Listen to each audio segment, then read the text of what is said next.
You know, it really only takes one major health scare to make us realise that we're not immortal. I know. Do you remember in my mum's last year how she'd get really disoriented and very anxious, and we'd have to kind of calm her down and say to her, it's okay, you're at home, we all love you. Yeah, I do remember.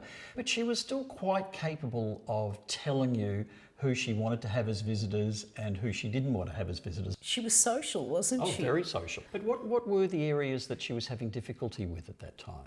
Well, apart from the mornings, what became difficult were the financial decisions, and she really struggled with those.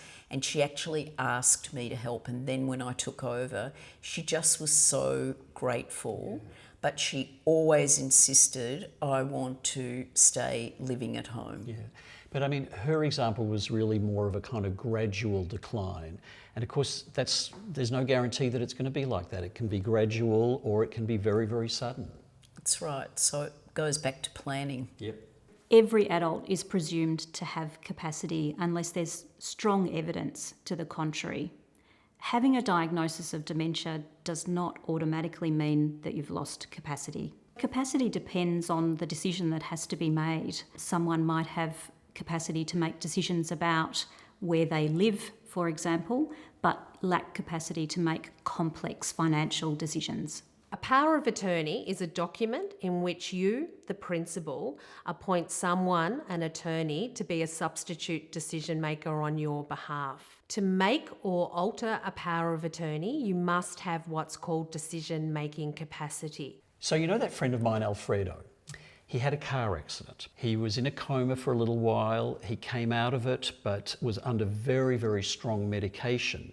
And his partner had to actually take over and make a whole bunch of decisions on his behalf while he was not well. And so what happened then? Well, he eventually got better, and in fact he was slowly able to take back the decision making and the choices and all the issues that his partner had been doing.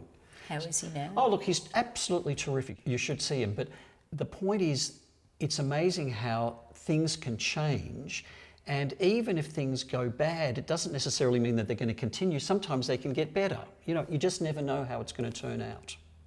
It's important that we don't assess someone's capacity to make decisions when they're unwell or in an acute setting like a hospital, because things might change. The people who witness your signature on the power of attorney will determine if you have decision-making capacity. If there's any doubt as to whether or not you have decision-making capacity, they may ask for a certificate from your doctor to confirm your capacity.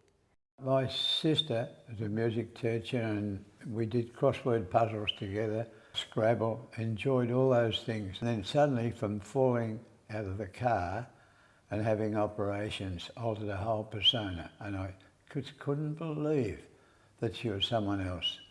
Nothing like my sister. It was just so unexpected with Betty. You just never know.